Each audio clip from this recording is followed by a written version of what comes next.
All right, so the purpose of this video is to talk about how I think about career and how it's changed over the last several years. How I think about career is much different than how I did when I first started out.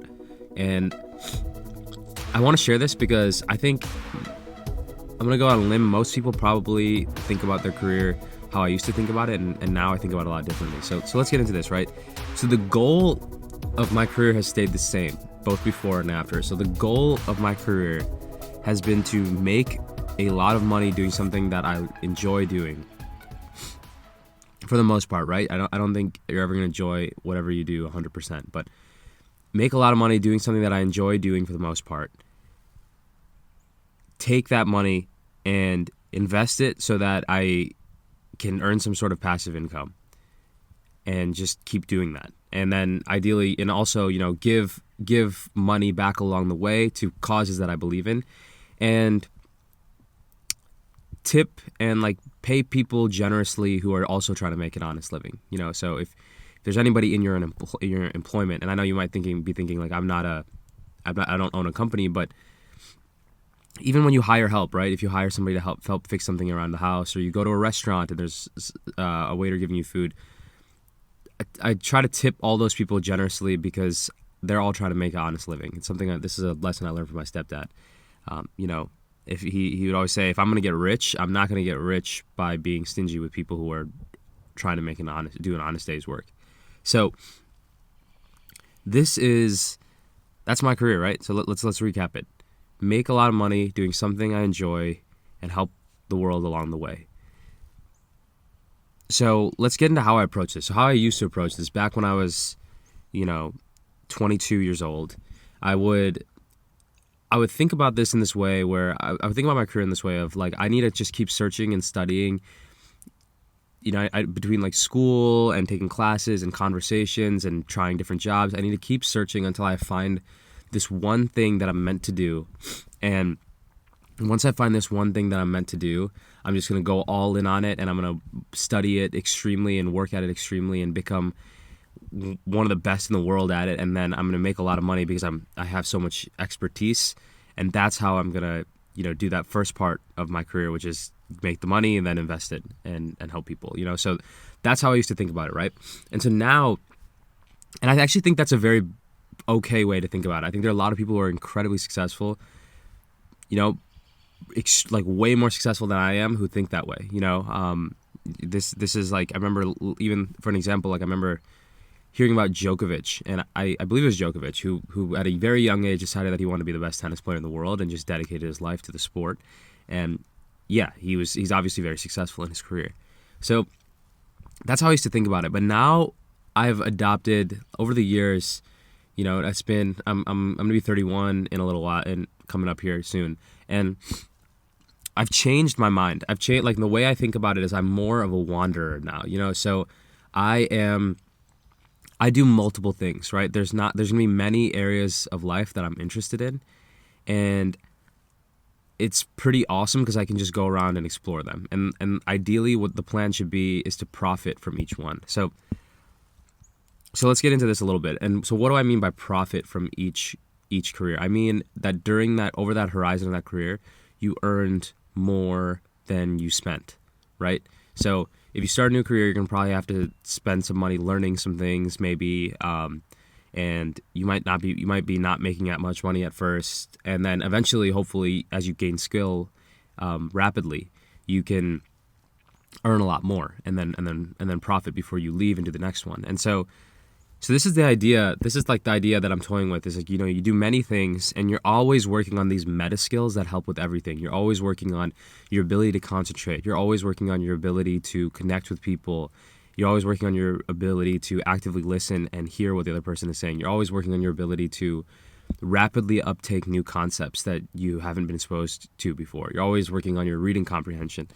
You're always working on these things, your mindfulness, you're always working on these things, and those meta skills help you no matter what you do.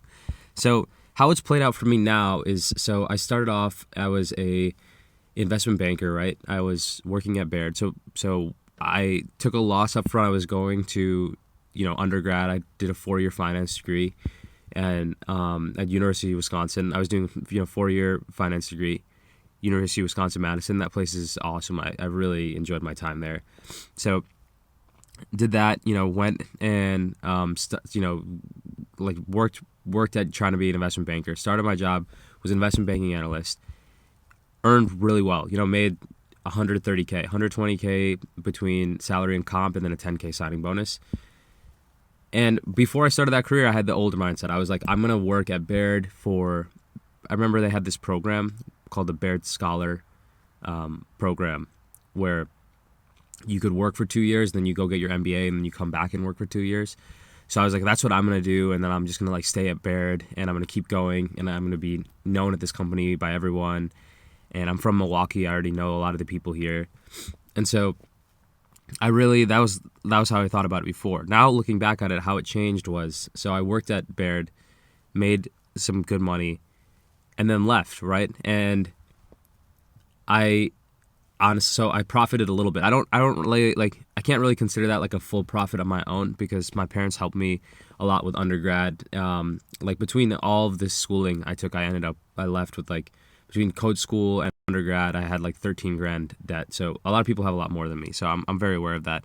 But like the idea is that left undergrad and went for code school, coding boot camp. So like so my investment banking career, I kind of profited. I remember learning, investing some money in my 401k and opening up a Roth IRA and buying some Apple stock and stuff like that, which is good, and then saving up some cash to go to coding boot camp. Then I went to coding boot camp, studied for 6 or 7 months, couple months in coffee shops, learning how to be a software engineer. I decided that I didn't want to be an investment banker anymore. The hours were too crazy.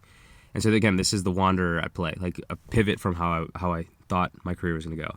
So then I wandered to the next thing, became a software engineer, studied for 2 months in coffee shops, spent 4 months at a coding boot camp, and then after that, got a job at a startup, worked there for 10 months. Then I was starting to kind of like make back profit a little bit. I was a very junior developer, and then I got laid off after 10 months. Didn't have a job for 2 months. Started taking online courses again. Now I was like cutting into my runway again, and then taking some losses cash flow wise. And then I got a job at CNN, worked for 5.5 years, and that was a lot. That was like enough. Working there for 5.5 years and kind of working my way up a little bit helped me profit from that software engineering phase. And so now I've switched now to it being an artist and a YouTuber full time. So now I'm taking losses again, right? I'm not working. I don't have a steady stream of income. I'm not good enough yet at making YouTube videos and writing songs yet, where and marketing the songs and getting them heard, where I'm making a stream yet. I've made $185 1 week. My best week ever is when I did 3 farmers market gigs, which is cool. Plus playing my guitar at farmers market gigs. But I need to get a lot better before I can start playing more gigs at at like bars and stuff and things like that. So I'm taking L's right now, right? It's been not too long. I left really recently, but I probably will have to take L's for a little bit, where I'm making these YouTube videos. I'm figuring out how to make these YouTube videos, how to write songs, and so.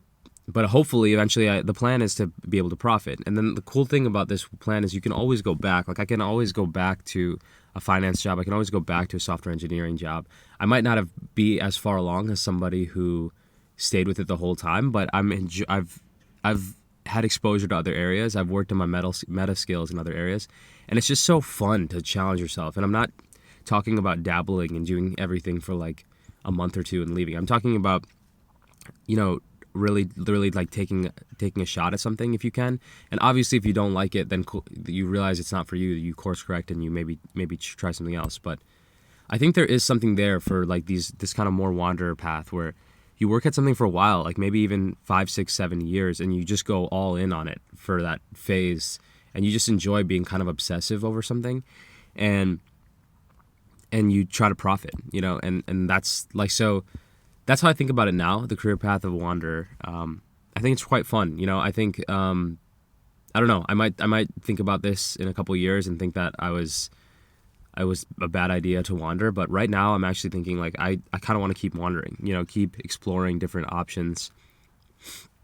And it kind of keeps me on my toes a little bit too, and you don't know when your skills are going to be useful. Like I remember I was working on a financial product at CNN, and that was cool because my background was useful there. You don't know, and coding has been so useful with so many things. Just not being intimidated by computers at all. As I get into recording YouTube videos and whatnot. I haven't really had to had to code. I had to do a little bit where I was like setting up my external hard drive. I had to use the terminal, but it wasn't like really hardcore coding. But that would have really intimidated me had I not had that software background. So anyway, I want to record this video because I think if I could have seen a video like this, a few years ago, because I had so many doubts when I was a software engineer, like 2 years in, and I wasn't nearly as good at software as I was at finance. And even 3 years in probably, I was still not that good. I felt like I had a better finance resume, and I just wondered if I had made a huge mistake.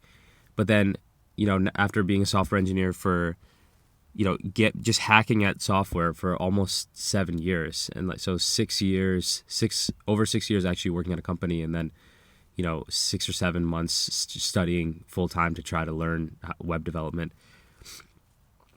I ended up actually really enjoying it a lot more than the finance than I think I would have if I would have stayed in investment banking. So it was definitely 100% the right move. But 2 or 3 years in, I really had a lot of doubts over what I was doing.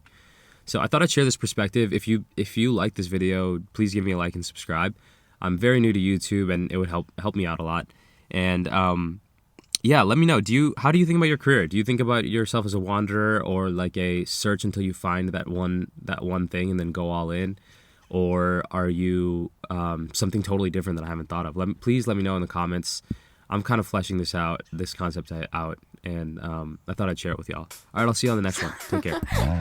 Let me out, cause I'm feeling stir crazy. I've been in and out of good moods lately. More and more I run, the more the shit chase me. Holds me down like some ankle weights that I can't see. Can't see. Said it holds me down like some ankle weights that I can't see.